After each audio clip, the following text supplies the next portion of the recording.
This is called Lunch at the Psyche Delicatessen. One freedom writer.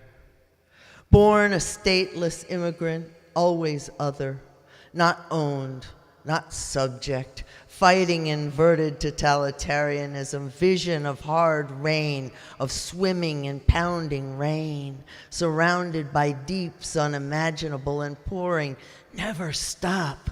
What joy in the land of no water. Clean water is taxed, is sold so corporations can pollute to the extent that their hearts would be satisfied. That is, if they had hearts. But that's the whole thing, that a corporation is an amalgam, not a person with a heart, or any of the experience that makes a citizen, even as broad as the humanity of an individual life lived.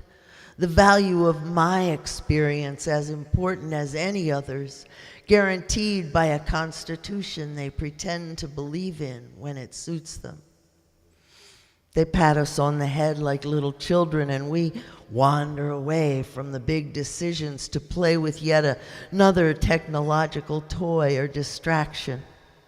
But as one gets older and the individual time on the known plane, as opposed to an ideal of the home of one's spirit after passing from this plane, it becomes harder to resist rusticating, relaxing, resting weary muscles and bones, exhausted for no reason other than encroaching age. The entropy of time passage, the only guarantee in this world. So the impulse to go wild in the streets is muffled, not the wish to be there, but sometimes the ability to be there. Does one give up remunerative work to put oneself in danger for a right or a principle? A youth would say yes more often than an elder, yet sometimes I must go. The aching joints and feet and head at day's end, small price to pay for the horrors being done to the poor and the other than white and women in this rogue nation. Combative in a nuclear world, repressive in a way I would never have believed Americans would accept. The revolt against corporatist rule should be overwhelmingly unified, not divisions sown amongst the willfully ignorant by those who would be overlords. 2, the economy of fear. Who pays the bills? Who will pay the bills? Who takes responsibility?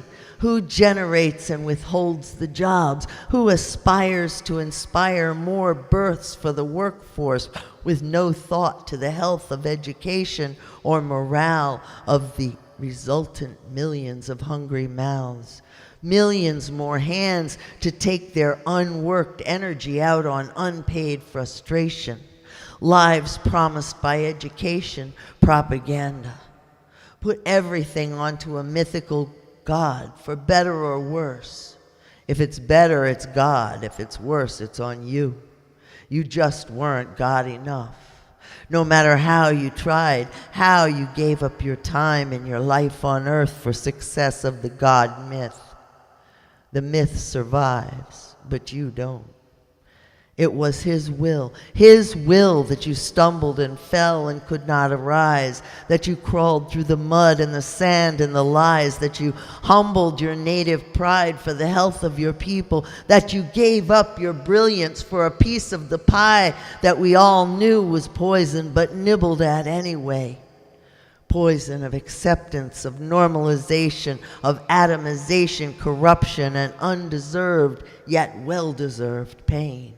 Each moment I write in this wildly careening world takes me further from the poetry of leafy groves and perfumes of earth and air, from scents of the metallic carapaces of insects along with their buzzing, their creaking and crying out in the blackest and longest of nights.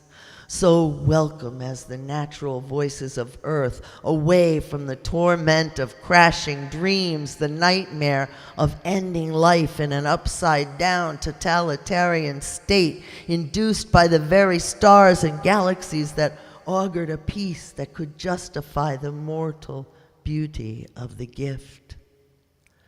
3. Blue pills from the Orient.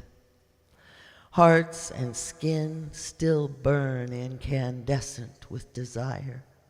So many memories in mind's eye energize libido not dormant, not suppressed, not sublimated, would maybe not pass as sexy to the young, but oh, so much more fulfilling, as those mind's eye visions make one always young and powerful in that youth, the juice, the sap, the blood bursting in the life, the veins and young pink lungs, an infant beating heart, and newly modeled systems, biliary, excretory, percussive, creative. Unwieldy, all these expectations of beauty when the state of the universe we know is in deep question. The impetus of life to life, the urge to make more of us, if not in the sense of improvement, at least in the sense of numbers. Orgasm at the age of non-proliferation is a sacrament to be valued as a jewel of peace and preservation for posterity.